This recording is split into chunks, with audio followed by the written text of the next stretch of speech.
Hello दोस्तों, स्वागत है आपका आपके अपने यूट्यूब चैनल लक्ष्य स्टडी में। आज का पहला क्वेश्चन है, भारत का दूसरा ट्यूलिप गार्डन कहाँ प्रारंभ हुआ है। जो भारत का दूसरा ट्यूलिप गार्डन है ये कहाँ पे प्रारंभ हुआ है? प्रारंभ हुआ है पालमपुर में। और पालमपुर कहाँ पर आता है? तो ये आता है हिमाचल प्रदेश में। और आपसे पूछा जाए पहला जो ट्यूलिप गार्डन है वे कहाँ पर है, तो वे कहाँ पर है? श्रीनगर में। कहाँ पर है? श्रीनगर में। और दूसरा वाला कहाँ है? पालमपुर, हिमाचल प्रदेश में।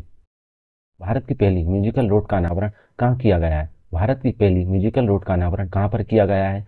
तो इसका अनावरण किया गया है मुंबई में। और इसकी लंबाई कितनी है? 10.5 किलोमीटर। कितनी है लंबाई? 10.5 किलोमीटर। अंडमान निकोबार की राजधानी विजयपुरम का पुराना नाम क्या था? जो अंडमान निकोबार की राजधानी है क्या है? विजयपुरम। इसका पुराना नाम क्या था? तो इसका पुराना नाम था हैवलॉक द्वीप। और यहाँ की सबसे ऊंची चोटी कौन सी है? तो उसका नाम है सेंट्रल पीक। क्या नाम है? Central peak. यहाँ की सबसे ऊंची चोटी कौन सी है? Central peak.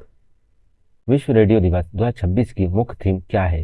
जो विश्व रेडियो दिवस है ये कब मनाया जाता है? तो ये मनाया जाता है 13 फरवरी को। कब मनाया जाता है? 13 फरवरी को। और इसकी मुख्य थीम क्या थी? रेडियो और एआई। इसकी मुख्य क्या थीम थी? रेडियो और एआई।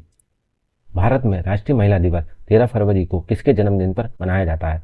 जो भारत में राष्ट्रीय महिला दिवस कब मनाया जाता है? तो ये मनाया जाता है 13 फरवरी को। और किसके जन्मदिन पे मनाया जाता है? तो ये मनाया जाता है सरोजिनी नायडू के जन्मदिन पे, जिनको नाइटिंगेल ऑफ इंडिया भी कहा जाता है। किसको? सरोजिनी नायडू को नाइटिंगेल ऑफ इंडिया भी कहा जाता है। और 13 फरवरी को क्या मनाया जाता है? विश्व रेडियो दिवस भी मनाया जाता है और राष्ट्रीय महिला दिवस भी 13 फरवरी को मनाया जाता है। चक्रवात गजोनी ने हाल ही में किस द्वीप राष्ट्र में तबाही मचाई है? कौन सा चक्रवात है? गजोनी। तो इसने किस राष्ट्र द्वीप में तबाही मचाई है? तो इसने मैंने तबाही मचाई है मेडागास्कर में।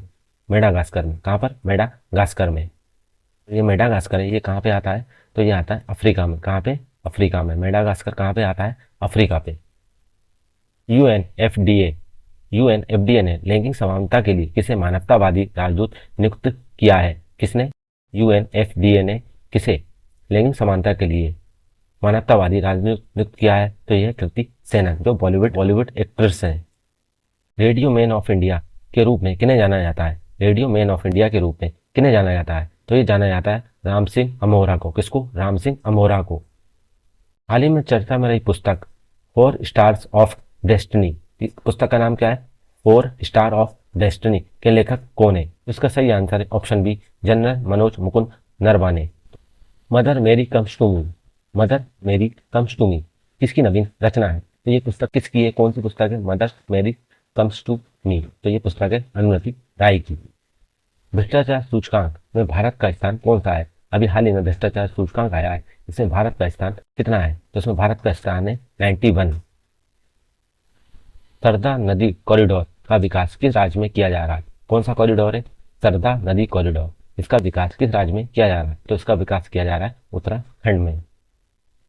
शक्तिश्री कार्यक्रम हाल ही में किस राज्य सरकार द्वारा शुरू किया गया है? कौन सा कार्यक्रम है? शक्तिश्री कार्यक्रम। तो ये उड़ीसा सरकार द्वारा शुरू किया गया है। महिला शक्ति और सुरक्षा सूचकांक 2025-26 में भारत का कौन सा स्थान है? महिला शांति और सुरक्षा सूचकांक में भारत का स्थान कौन सा है? तो भारत का स्थान है 131वां। दिल्ली खेल महाकुंभ 2026 का ब्रांड एम्बेसडर किसे बनाया गया है? दिल्ली खेल महाकुंभ 2026 का ब्रांड एम्बेसडर किसे बनाया गया है? तो ये बनाया गया है शिखर धवन को। 10वां ICC men's T20 world cup 2026 किन देशों द्वारा संयुक्त रूप से आयोजित किया जा रहा है? जो अभी 10वां T20 वर्ल्ड कप हो रहा है ये कहाँ पे हो रहा है? तो ये 2 देशों में हो रहा है। कहाँ पे? भारत और श्रीलंका में। और इसके ब्रांड एम्बेसडर कौन है? तो वो है रोहित शर्मा। कौन है? रोहित शर्मा। और ये कहाँ पे हो रहा है? तो ये हो रहा है भारत और श्रीलंका में। किस अनुच्छेद के तहत लोकसभा अध्यक्ष ओम बिरला के खिलाफ नो कॉन्फिडेंस मोशन का नोटिस दिया गया है? किस अनुच्छेद के तहत लोकसभा अध्यक्ष कौन है? ओम बिरला के खिलाफ नो कॉन्फिडेंस मोशन का नोटिस दिया गया है? तो इसका सही आंसर है ऑप्शन बी, अनुच्छेद 94C। तो कौन सा आर्टिकल है वो? आर्टिकल कौन सा है? 94C। बंगाल की खाड़ी में आए शक्ति चक्रवात का नामकरण किस देश ने किया था? जो बंगाली खाड़ी में चक्रवात आया था इसका नाम था शक्ति। इसका नामकरण किसने किया था? तो इसका नामकरण किया था श्रीलंका ने। किसने? श्रीलंका ने। श्रीलंका में दितवा चक्रवात के दौरान सहायता के लिए भारत ने कौन सा ऑपरेशन चलाया था? श्रीलंका में एक चक्रवात आया था जिसका नाम था दितवा। इसके लिए भारत ने सहायता दी थी, तो इसके लिए एक ऑपरेशन चलाया था जिसका नाम क्या था?